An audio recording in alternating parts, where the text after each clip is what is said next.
जैसे freedom fighter परिवार के जैसे यहाँ पे आज जयंती है, उस उपलक्ष्य में 26 जनवरी 15 अगस्त में बुला लिया जाता है प्रशासन की ओर से, उनको एक चादर भेंट की जाती है, उनको चाय लड्डू खिलाए जाते हैं। उसके बाद उस परिवार को कोई संभाल नहीं करता। सिर्फ नेताजी के नाम पे या कोई भी ऐसे वीर हैं उनके नाम पे वोट बटोरने का और सामाजिक संस्थाएं सामने खड़े होकर माला अर्पण करके फोटो छपवाने तक सीमित है। उन परिवार का कोई गौर नहीं करता। आप क्या कहोगे, दिल में कभी इस भावना होती है कि उन परिवार को भी ख्याल रखना चाहिए हमें? मैं आपकी इस बात से बिल्कुल कतई सहमत नहीं हूँ कि फ़ोटो खिंचवाने के लिए हम अपने शहीदों के समक्ष उपस्थित होते हैं। ये बात बिल्कुल सही नहीं है।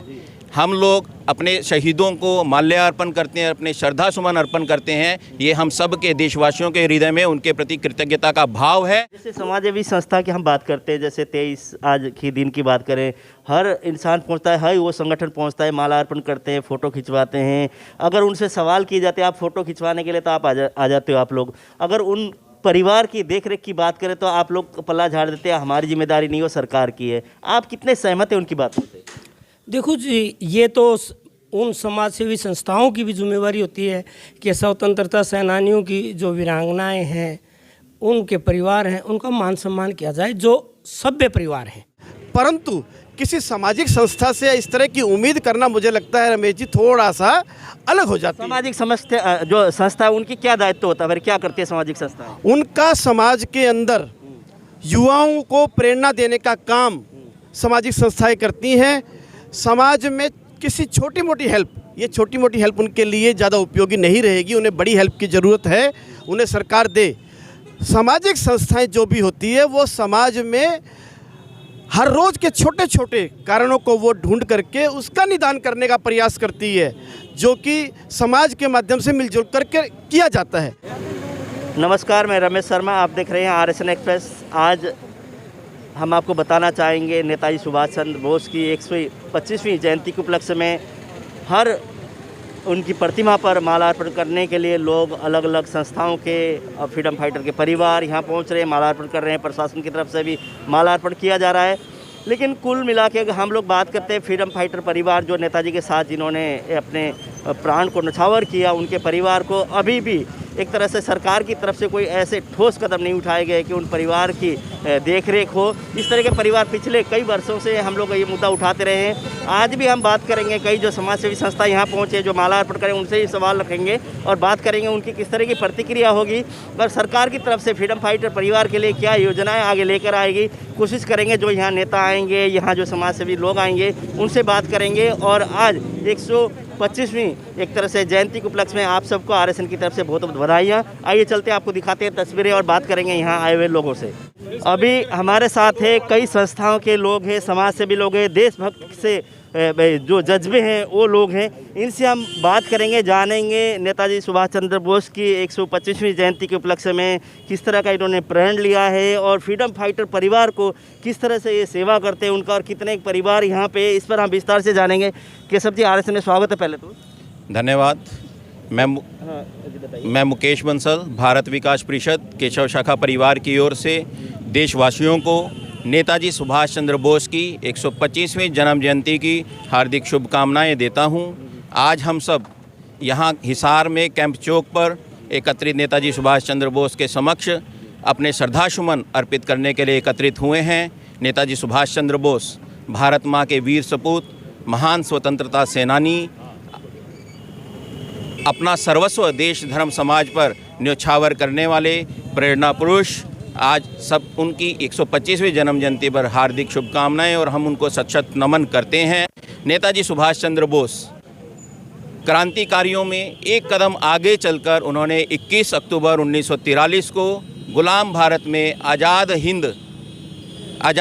हिंदुस्तानी सरकार का गठन किया, आज़ाद हिंद सरकार का गठन किया, आज़ाद हिंद फौज का गठन किया और हमारी गुलाम भारत में जो हमारी करेंसी थी, आज़ाद हिंद बैंक का गठन किया।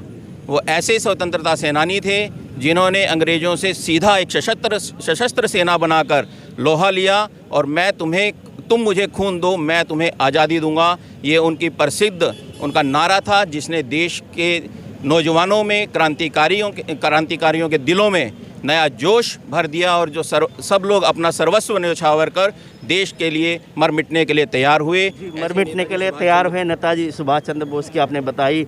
हम आपसे ये जानना चाहेंगे, नेताजी सुभाष चंद्र बोस के साथ जो फ्रीडम फाइटर परिवार थे, हिसार ज़िले की बात करें, अगर हिसार ज़िले को छोड़ के अगर हिसार की बात करें, कितने परिवार ऐसे हैं फ्रीडम फाइटर परिवार को जो आप लोग संभालते हैं?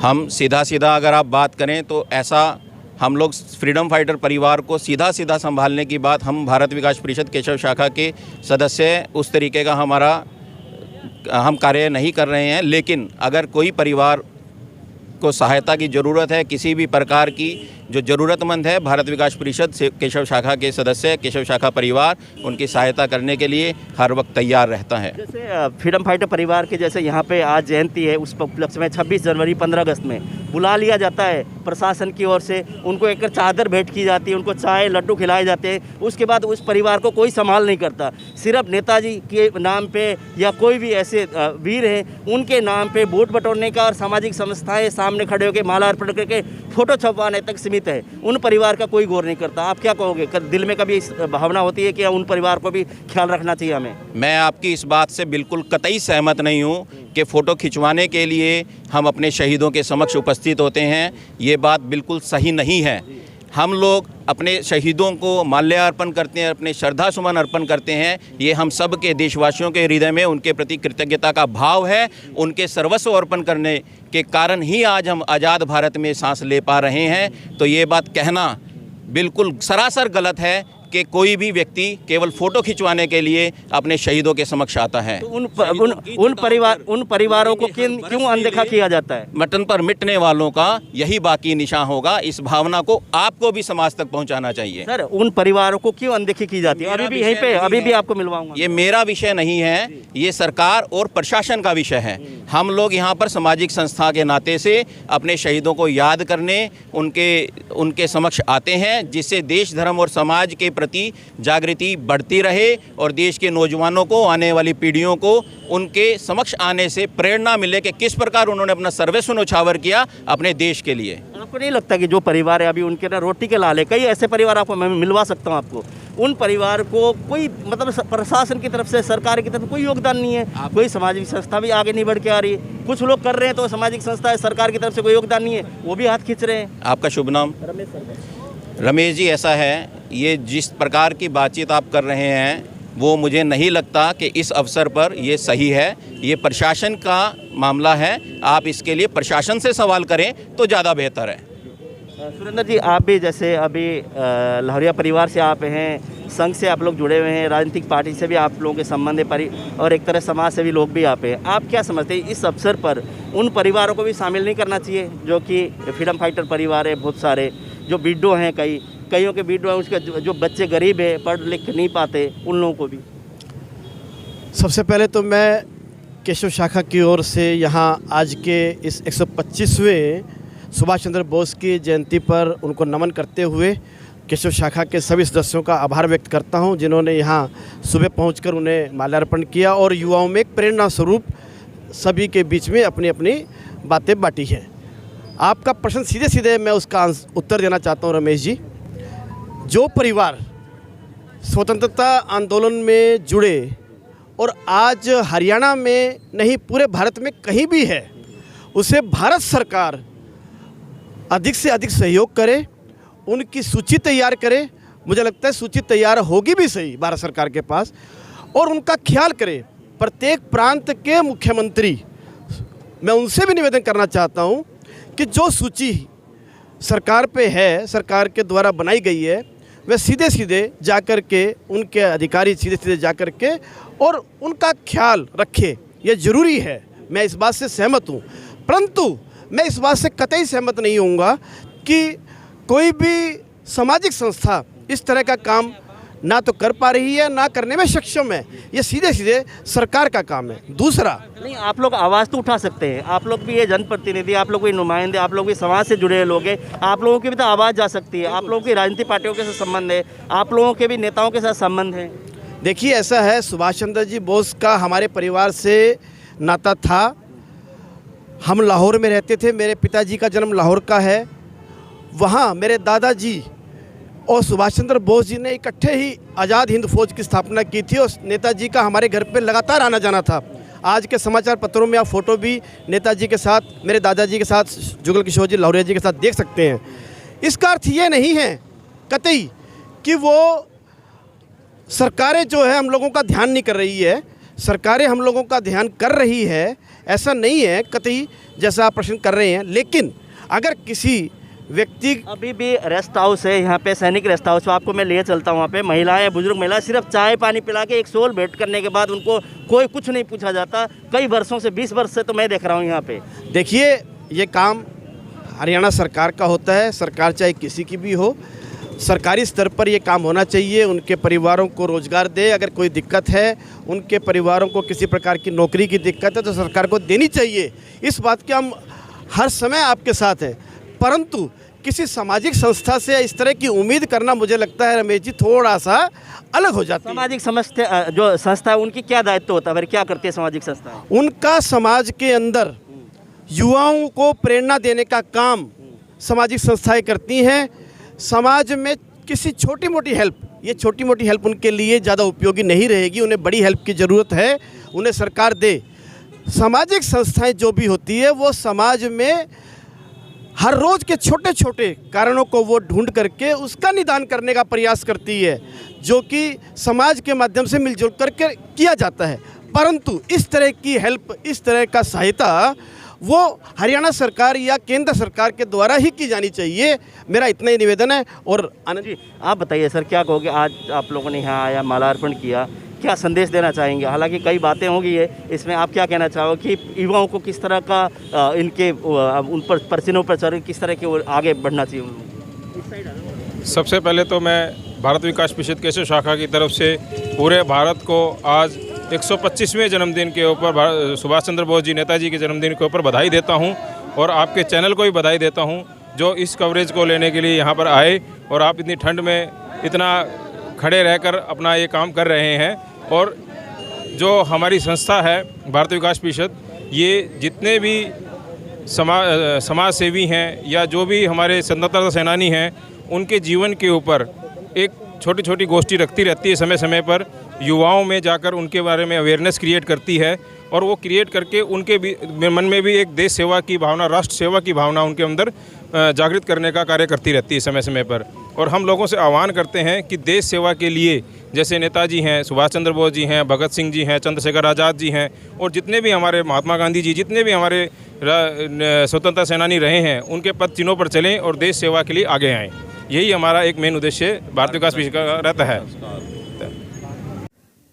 अभी हमारे साथ है अंजनी कुमार शर्मा जी हैं, फ्रीडम फाइटर परिवार से संबंध रखते हैं और नेताजी सुभाष चंद्र बोस की 125वीं जयंती हर्ष उल्लास के साथ मनाया जा रहा है। लेकिन फ्रीडम फाइटर परिवार की अगर बात करें तो उनका सरकार कितना ध्यान दे रही है, उस पर हम बात करेंगे। सर नमस्कार। नमस्कार जी, मैं नेताजी जन कल्याण संगठन हिसार का जिला अध्यक्ष हूँ और स्वतंत्रता सेनानियों के परिवार की फिलहाल देखी जाए तो अनदेखी ज़्यादा हो रही है, क्योंकि वीरांगनाएं जो स्वतंत्रता सेनानी थे उनमें जोश था, जुनून था, तो बहुत ज़्यादा तादाद में वो नेताजी जयंती पर आते थे और तो बड़े हर्ष और उल्लास के साथ मनाई जाती थी। मैंने करीब 30 साल से मैं इस जयंती के साथ जुड़ा हुआ हूँ। जैसे मैं भी पिछले 20 वर्षों से देख रहा हूँ, हर बार ना पहले शुरुआत की बात करें 2002 की बात, 3, 4, 5 तक ना लोग आते थे, महिलाएं आती थी, बच्चे भी आते थे। उनको एक तरह से एक उत्साह होता था कि हाँ हम लोग चलें। उसके बाद ना घटते घटते जाके आज अगर देखा जाए तो 2-3 परिवार ही मुझे कुछ महिलाएं, एक आधा महिला दिखी, बाकी इतने लोग नहीं दिखे। क्या कारण मानते हैं? ऐसा है जी, मेरी बात सुनो, क्योंकि जो स्वतंत्रता सेनानी थे वो इस चीज़ से जुड़े हुए थे, उनके अंदर जोश था। वो तो एक्सपायर हो गए, वो जिंदे हैं नहीं। अब वीरांगनाएं हैं वो वर्द हो चुकी हैं और बच्चों पर डिपेंडेड हो गई हैं। तो बच्चे कुछ तो सरकार से नाखुश हो जाते हैं, कुछ अपने कामकाज में व्यस्त हो जाते हैं, जिसके कारण वो आते नहीं हैं। तो वो वीरांगनाएं भी बिना डिपेंडेड के वो नहीं आ सकती, तो इसलिए कुछ तो इसीलिए कम हो चुके हैं। कुछ सरकार से नाखुशकी की बदौलत भी है, क्योंकि सरकार से बार बार आग्रह भी किया जाता है, मिलने का भी, अन्य प्रकार से भी लेकिन सरकार उस तरफ कोई ध्यान नहीं दी जा रही। जैसे सरकार एक तरफ आप देख रहे हैं कि जितनी भी प्रतिमाएं उनको सफाई कराने के, मालार्पण कराने के, एक जैसे सरकार के आपने जितने भी कार्यकर्ता पार्टी के उनको लगा दिया कि हाँ ये महीना हमने उनके उसमें एक तरह से लगाना है, लेकिन उन परिवार की अगर बात करूं, उन परिवार की तरफ कोई भी ध्यान नहीं दिया जा रहा। ना, सिर्फ उनको तो एक सम्मान दिया जाता है, एक चादर, उसके अलावा कुछ नहीं। एक चादर, उसके बिस्किट और चाय पिलाकर उनका मान सम्मान किया जाता है। 15 अगस्त हो, 26 जनवरी हो या 23 जनवरी हो, इस टाइप के मौके पर ये स्वयं फ्रीडम फाइटर परिवार से हैं, ये अपनी व्यथा बता रही है, आप सुनिए। और भी पिछली बार हमने थोड़ी देर पहले बात की, उन लोगों के किस तरह के बयान थे आप देखा आपने, और ये जो हकीकत है ये बताने जा रहे हैं। जी बताइए सर। देखो, 26 जनवरी और 15 अगस्त को सम्मानित करने के लिए यहाँ बुलाए जाते थे स्टेडियम में, तो जिन स्वतंत्रता सेनानियों की वीरांगनाओं से चला नहीं जाता वो अपने साधन लेकर के आती हैं। तो पुलिस डिपार्टमेंट को आदेश होता है कि भाई किसी का साधन अंदर नहीं जाना, तो उनकी मजबूरी होती है, वो नहीं जाने देते। लेकिन प्रशासन को चाहिए कि उन साधनों को अंदर जाने का खुद परमिशन देनी चाहिए। उनको कहीं खड़ा करके वो आएंगे तो उनके चल के आया नहीं जाता, तो वो कुछ तो ऐसे करते करते वो वीरांगनाएं आना ही इनकार कर चुकी हैं, क्योंकि वो चाहते हैं कि अभी इतनी दूर साधन को खड़ा करके कैसे पहुंचा जाएगा इतनी दूर, क्योंकि प्रशासन ने बैरियर लगा देते हैं तो वहाँ साधन जाने नहीं देते। पिछली बार ऐसे ही हमारे साथ भी हुआ था, तो मैंने खुद एसपी साहब से डिमांड करी थी, तब एसपी साहब ने कहा बड़ी मुश्किल से फिर अंदर जाने दिया गया। जैसे समाजसेवी संस्था की हम बात करते हैं, जैसे 23 आज के दिन की बात करें, हर इंसान पहुंचता है, हर वो संगठन पहुंचता है, मालार्पण करते हैं, फ़ोटो खिंचवाते हैं। अगर उनसे सवाल किए जाते हैं आप फ़ोटो खिंचवाने के लिए तो आप आ जाते हो आप लोग। अगर उन परिवार की देखरेख की बात करें तो आप लोग पल्ला झाड़ देते हैं, हमारी जिम्मेदारी नहीं हो, सरकार की है। आप कितने सहमत हैं उनकी बातों से? देखो जी, ये तो उन समाजसेवी संस्थाओं की भी जिम्मेवारी होती है कि स्वतंत्रता सेनानियों की जो वीरांगनाएं हैं, उनके परिवार हैं, उनका मान सम्मान किया जाए, जो सभ्य परिवार हैं। मैं ये नहीं कहता कि हर परिवार सभ्य भी है, असभ्य भी है। असभ्य है तो उनका सम्मान करना कोई मैं उचित नहीं मानता। जो सभ्य परिवार है, स्वतंत्रता सेनानी परिवार, जिन्होंने बिना किसी लाग अन्य के अपने इस देश के लिए मान और सम्मान के लिए कार्य किया और त्याग भी किया।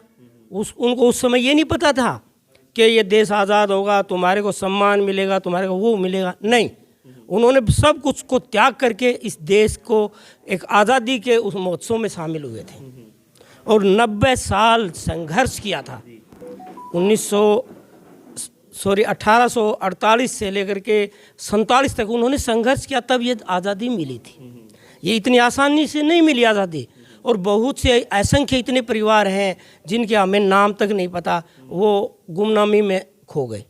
तो मेरा भी सरकार से अनुरोध है कि उन परिवारों को भी ढूंढा जाए और उनका भी सम्मान किया जाए। ये अब हम देख रहे हैं कि 23 जनवरी हो या 26 जनवरी हो, रेड क्रॉस सोसाइटी की तरफ से हमें सम्मानित किया जाता है, चाहे वो प्रशासन का आदेश हो, चाहे वो रेड क्रॉस सोसाइटी खुद सम्मानित कर रही हो। हम इनके बहुत आभारी हैं कि हमारे हर दुख तकलीफ में जहाँ तक इनकी पॉसिबल होते हैं ये हमारे साथ आते हैं।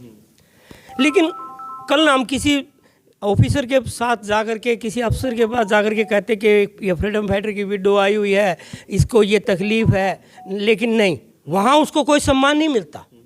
ये सिर्फ एक कहने के लिए ही सम्मान है।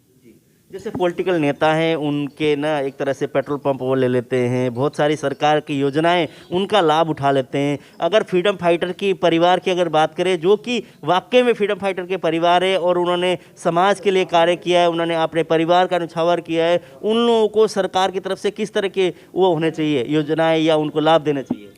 जो स्वतंत्रता सेनानी परिवार जो आर्थिक हालात में मजबूरी में गुजर रहे हैं, उनको सरकार को सम्मानित करना चाहिए। किसी भी तरीके से उनको स्वयं रोजगार दे करके या अन्य किसी प्रकार का रोजगार दे करके उनका उत्थान करना चाहिए, सरकार का कर्तव्य है। क्योंकि सरकार एक इतना बड़ा अंग होता है, जो इन्होंने जो किया था उसका कितना भी सम्मान दे दे तो वो भी थोड़ा होता है। लेकिन मैं ये नहीं कहता कि जो सभ्य स्वतंत्रता सेनानी परिवार हो गए, जो अपने आप में काबिल हो चुके हैं, उनको वो करे ना। जो आर्थिक हालात में कमज़ोर हैं उन परिवारों की सहायता करनी चाहिए। आज कोई भी स्वतंत्रता सेनानी परिवार लगभग ऐसे हैं जिनकी आर्थिक हालत बहुत ही ख़राब है, तो कोरोना काल में मैं खुद उस दौर से गुजरा हूँ। मेरी खुद की मदर स्वतंत्रता सेनानी थी और मैंने दर दर की ठोकरें खाई थी कि उनको एडमिट करवाने के लिए। फिर मैंने जिंदल हॉस्पिटल में एडमिट करवाई। बड़ी परेशानियों का जो देखा दौर, कोई अंत नहीं था, क्योंकि न तो सिविल हॉस्पिटल से किसी प्रकार की हुई। उसके बाद मैंने सीएमओ को लेटर लिखा और स्वास्थ्य मंत्री को लेटर लिखा। तब डॉक्टर अमित बुरा एसडीएमओ हैं, अब तो कहाँ पता नहीं, फिर उनको हालचाल जानने के लिए ही भेजा गया। न कि किसी प्रकार की ये नहीं कि भाई ये आज ये मजबूर है कि अब तक किस तरह से तंगी से गुजर रहे हैं कि इनकी किसी तरह की मदद की जाए, नहीं, वो एक्सपायर हो गए। कोरोना काल का नाम दे करके उनका सम्मान भी नहीं किया गया। जैसे अगर आज की हम लोग बात करें, लगभग ना कुछ वर्षों पहले हिसार जब जिला एक था, फतेहबाद और हिसार, तो लगभग 300 के करीब परिवार थे। आज अगर हिसार की अगर हम बात करें, लगभग कितने परिवार होंगे हिसार के डिस्ट्रिक्ट में? हिसार में लगभग 500-600 परिवार आराम से ही है स्वतंत्रता सेनानी। अच्छा, हाँ जी, सबसे ज़्यादा बड़ी तादाद जो है अपने हरियाणा के अंदर, हिसार जिले के अंदर है स्वतंत्रता सेनानियों की। क्योंकि नेताजी सुभाष चंद्र बोस जी यहाँ अपने सातरोड, जुगलान और धानसू में आए थे। और मैं भी एक आपके प्रेस के माध्यम से सरकार से विनती करता हूँ कि नेताजी सुभाष चंद्र बोस के नाम से चाहे महिला कॉलेज है उसका या गवर्नमेंट कॉलेज है उसका नामकरण किया जाए, जो कि स्वतंत्रता सेनानी परिवारों के लिए एक सम्मान होगा। जैसे आज के दिन में आप तो स्वयं आए, आपने कहा कि लगभग 400-500 करीब परिवार यहाँ रहते। आज कितने परिवार आपसे मुलाकात हुई, कितने परिवार यहाँ पहुँचे आज तो सरकार ने कह दिया ना कि भाई हम जो भी स्वतंत्रता सेनानियों की जो वीरांगनाएं हैं उनको घर घर जाकर के सम्मानित करेंगे। कुछ तो इस कारण से नहीं आए, कुछ जो भारतीय जनता पार्टी के जो वर्करों की अपने प्रदेश अध्यक्ष ने लगाई हुई थी ड्यूटी, गांव-गांव को प्रोग्राम करवाए हुए हैं, इसकी वजह से स्वतंत्रता सेनानी परिवारों को वहां बुला लिया गया, तो वो इसलिए तादाद कम रही। आपको लगता है पूरी तौर पे जो स्वतंत्रता सेनानी जो परिवार है उनका मान सम्मान गांव-गांव में हो रहा है आज? देखो जी, ऐसा है, मैं बिना देखे मैं कुछ नहीं कह सकता उसके बारे में अभी तक, क्योंकि हमारे पास कोई रिपोर्ट नहीं है उनको कितना सम्मान किया गया है या नहीं किया गया।